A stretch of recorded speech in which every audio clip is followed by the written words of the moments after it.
Hi, everybody. My name's Jason. I'm Caden. I'm Jaden. And we are the Yahuwah and the Torah channel, and we thank you guys very, very much for hanging out with us. This is the series that we are doing in Kings, and we only get to this, we used to get to it every single day, but now we kind of get to it like a couple times a week, if that. And so this is that series, and we are going through all of the tribes of Yisrael, all of the times and the life of Yisrael. And before we get into that, guys, what you're looking at right here is you guys are looking at Yah Scriptures. It is the greatest English translation you will ever find anywhere. It has the restored names of our Creator, the restored name of His Son. It has 103 books. All of the Apocrypha has been restored into this. And you will not find a more complete translation out there in English anywhere.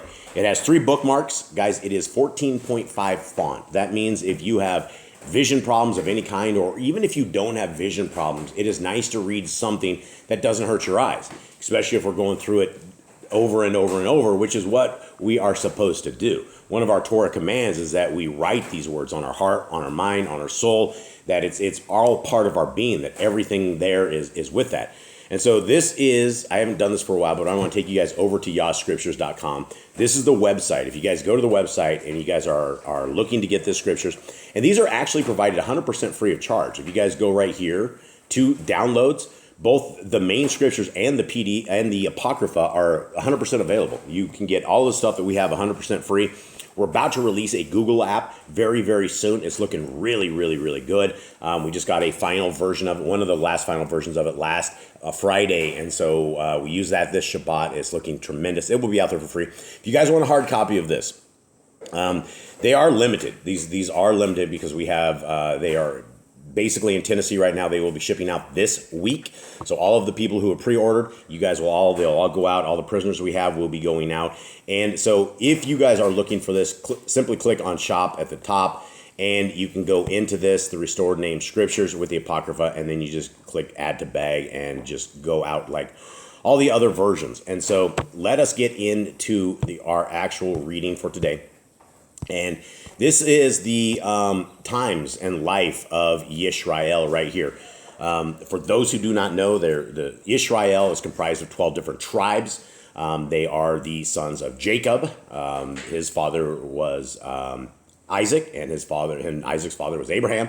And so this is where we have a lot of people who lost their way, and as they are attempting to find their way back, they never truly ever found their way back, because both the northern kingdom and the southern kingdom ended up in captivity. It was the southern kingdom that returned after 70 years being in Babylon, but the northern kingdom, they never came back.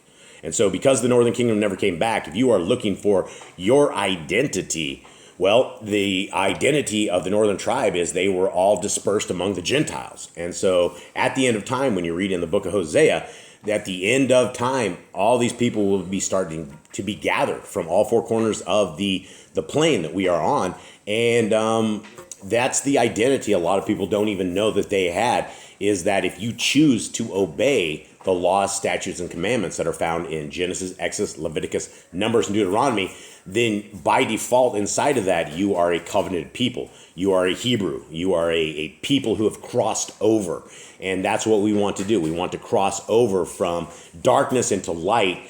And so as we look right here at the times of Israel, we have been reading through all of this. And right now we are around this time. So gentlemen, Jade, Kate, either one of you guys, give me a breakdown of where we are at right now. If you guys can remember anything that happened in the previous chapters, what's the scoop? The previous chapter we had all the kings of Israel. They were all into sin. We had Elijah show up and he was taken off. So now we have Elisha, who is now doing his thing, and he is ministering, doing miracles, doing all these things that who was telling him to do. And we had Achab died, and then Jezebel finally got dealt with. He was thrown off the balcony from some eunuchs and killed. Yep. And so we're right here. I think we're in the Jehu time. 2 Kings, actually it is, what are we on today? 11? Or 10. I think we're on 10 or 11. But this is where we are at right here. We're in Jehu's time. And so for those who have never seen any of these things that we're working on, guys, we've been doing this segment all the way from the beginning of Genesis. If you look on this channel, you can find pretty much every reading that we've ever done, and it might be tough to jump in the middle of one of these readings. But for those of you guys who are astute enough to be into this, this is where we are at. Jade, what do you got? We're on chapter 12. Chapter 12? Yeah. Are you sure? Yep. Are you positive? Yeah, because 11 was the last one to wear. The kid was writing at 7 years old. Yeah, she rose. Oh, yeah, that's right. It is 12. Okay, so here, let's go take a quick look at this. So 12, it doesn't make any difference. We're still in the King Jehu. There's no J's in Hebrew, so it's Yahu. All right, so let's continue on. Okay, 12. Anyone else have anything else? Nope. Okay. Jehoash began to reign in the 7th year of Yahu, and he reigned 40 years in Jerusalem. And his mother's name was Zibiah of Beersheba. And Jehoash did what was right in the eyes of Yahuwah all the days in which Jehoiada, the Kohen, instructed him. However, the high places were not taken away. The people still slaughtered and burned incense on the high places. Okay, it's still a problem, right? Yisrael can never, ever get things right. They get some things right, but for whatever reason, it seems like these, the high places, right? The Asherah poles, these extracurricular lowercase g gods, they could never, ever get rid of. And this is why our Creator has told us to separate from the world, that we are not to hang out with people such as this, because if we intermarry with what you would call a Gentile or somebody who does not believe in Torah and is not in covenant, then you will be taken away from the ways of our Creator. And this is what Israel, both the northern kingdom and the southern kingdom, did their entire time. Except whereas the southern kingdom was able to come back out of captivity, the northern kingdom never was. So this is the things that we can learn from back in the days. The issues that these guys had, that they never ever made it to cling in the eyes of Yahuwah. Okay, 4. Excuse me. And Yahuash said to the Kohanim, all the silver of the Kodesh gifts that are brought into the house of Yahuwah, the silver coming over, each man's assessment silver, all the silver that a man purposes in his heart to bring to the house, into the house of Yahuwah, let the Kohanim take for themselves, each from his friend, and let them repair the damage of the house, wherever there is damage. Okay, that sounds easy enough, right? So this guy told all of the priests, I want you guys to take all the silver from your friends, and I want you guys to repair the house. Sounds simple enough, right? Easy enough. Okay, 6. And it came to be, by the 23rd year of sovereign Yahoash, that the Kohen had not repaired the damages of the house. And sovereign Yahoash called Yahoiada, the Kohen, and the other Kohen, and said to them, why have you not repaired the damages of the house? And now, do not take any more silver from your friends, but give it for repairing the damages of the house. All right, so how many years did this go down that these guys were like fleecing their friends that they didn't do what they were supposed to do? Well, we're not sure. It only says in the 23rd year he called them out. It's how like it went on for a few years. So this is 30 years old. It's like this might have been 23 years. In the 23rd year of sovereign Joash, yeah, I mean, I think this has been going on for a bit. Let me see, Yahoash. I'm going back over here. There's Yahoash right there, and he reigned. Well, we don't have him yet, so it must be this guy, Jehoash, right here. Yeah. So 814 to 798. We're not talking. He didn't reign that. So I think they were talking about this dude's age, maybe. On this, anyone with me here? Yeah. And it came to be by the 23rd year of sovereign Joash. It didn't say the 23rd year of his reign or anything. So yeah, I don't think he reigned like exactly 23. So who knows how long this has been? We don't know.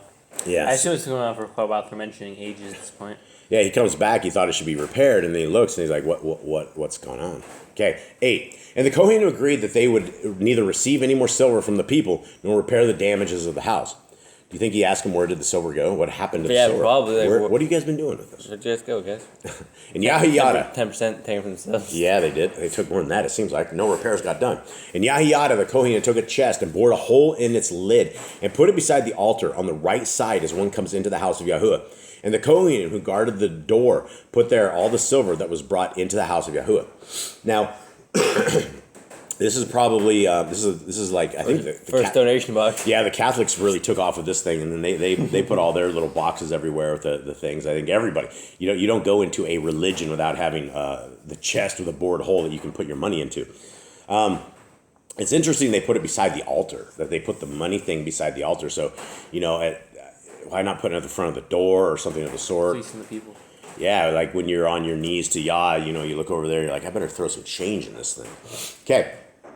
And it came to be, whenever they saw that there was much silver in the chest, that the sovereign scribe and the Kohen and Hagdadal came up and put it in bags and counted the silver that was found in the house of Yahuwah and gave the silver, weighed it out into the hands of those who did the work, who had the oversight of the house of Yahuwah. And they paid it out of the carpenters and builders who worked on the house of Yahuwah, and to stonemasons and stone cutters, and for buying timber and hewn stone to repair the damage of the house of Yahuwah, and for all that was paid out to repair the house.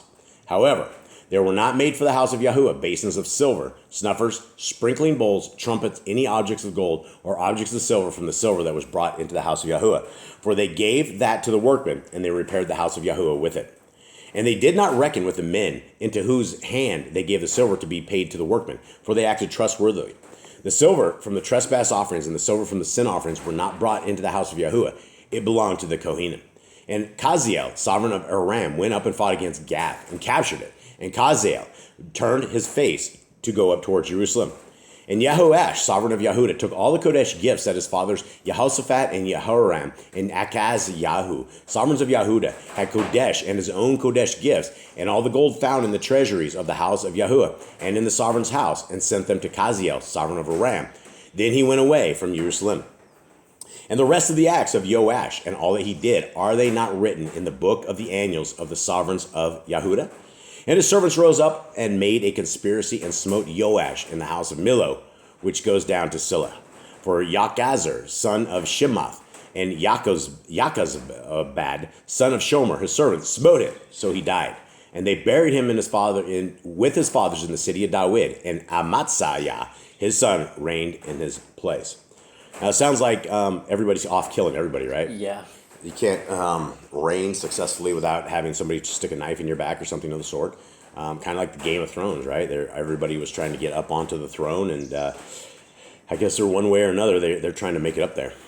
All right. Anyone have anything at all? Read your Bibles. Read your Bibles. That's good. Yeah. Read your Bibles, and that actually completes commands when you are reading scriptures.